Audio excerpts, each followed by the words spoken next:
Mr. Chairman, Honorable Senators, my name is Carl Clare. I'm Professor of Law at Northeastern University Law School in Boston. I'm a member of the Massachusetts Bar, and I'm very honored to appear before you today in this great chamber. Most of the testimony you have heard so far has concerned the pros and cons of right to work. I will not focus on that emotive issue, because it is only part of the bill that's before you. Whatever your views on right to work, you should soundly reject this bill. The bill removes one critical component of our labor law system, the principle of exclusive representation, without considering, let alone addressing, the impact of this change on all the other pieces and components of the labor law system.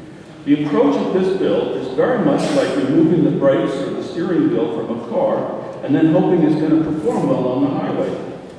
Removing just the anchor of exclusive representation and not adjusting any of the other pieces leaves unanswered an alarming array of questions that will take years of costly and debilitating litigation to sort out, if they can be sorted out. If this bill is enacted as amended by the House, we can surely expect chaos and disruption in the public service to the great detriment of the people of New Hampshire. Moreover, the bill cavalierly strips non-union employees of all the protections, the legal protections they currently enjoy under the legally imposed duty of unions to provide fair representation. The proponents of this bill cynically claim to be standing up for the dissenters and the little guys. In fact, they are trying to take rights away from non-union employees. The bill provides that bargaining unit employees who choose not to join the union or pay agency fees are not covered by the collective bargaining agreement. But it provides no clue as to how these employees, the non-union employees, how their terms and conditions of employment will be determined. Suppose the union negotiates a collective bargaining agreement containing favorable terms for its members. If the employer does not extend those terms to the non-union employees, it is discriminating against them for non-membership in violation of New Hampshire law, possibly in violation of the Equal Protection Clause of the United States Constitution. On the other hand, if the employer does extend the collectively bargained terms to the non-union employees, nothing has changed. We're back where we were, except that the free rider problem has been made worse. Here are some other unanswered questions. I beseech you to please consider them before enacting the bill in this form. How will the grievances of non-union employees be addressed, or will they be addressed? Will non-union employees have a right to present grievances to the employer? A prudent manager will want to know the concerns and cares of his or her employees. Is a prudent manager allowed, and this is in the public sector in New Hampshire, will they be permitted after this bill is passed to bypass the union and deal directly with a non-union employee? Is there a duty to bargain, on the other hand, with the non-union employees or any groups they form? Are we looking forward to a situation where the employer, again this is New Hampshire, is facing conflicting demands from different factions inside the bargaining unit?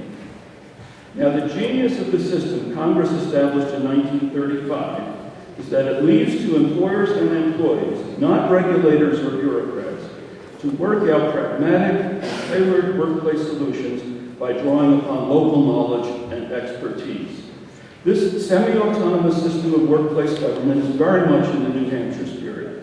But it cannot succeed without a minimum of institutional coherence and stability. To that end, and consistent with our democratic traditions of majority rule, federal and state law enshrines the principle of exclusive representation by the majority bargaining agent. All sophisticated employers agree that exclusive representation serves their best interests over the long run.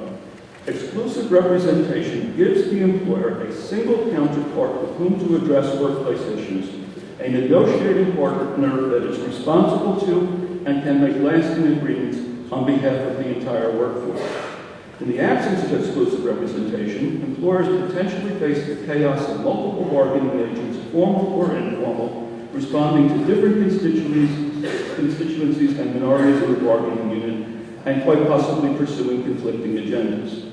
New Hampshire public sector employers have negotiated and agreed to union security arrangements precisely for these reasons. They enter such agreements because it is in their interest as managers to do so, and therefore in the long run interest of the people of New Hampshire. Service fees are not incurred for the benefit of unions. Under the law, they cannot keep a penny of that money.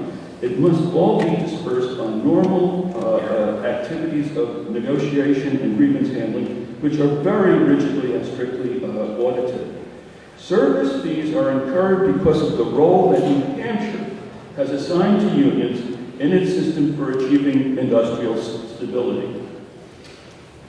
If enacted, this legislation will upset the delicate institutional balance crafted by federal and New Hampshire law. It will cause inefficiencies and disruptions in production and in public services. And in particular, will do grievous damage to all of the citizens of New Hampshire who depend on public employers and employees for quality police protection, quality schools, quality nursing, and all of the other services provided by state and local government. Thank you.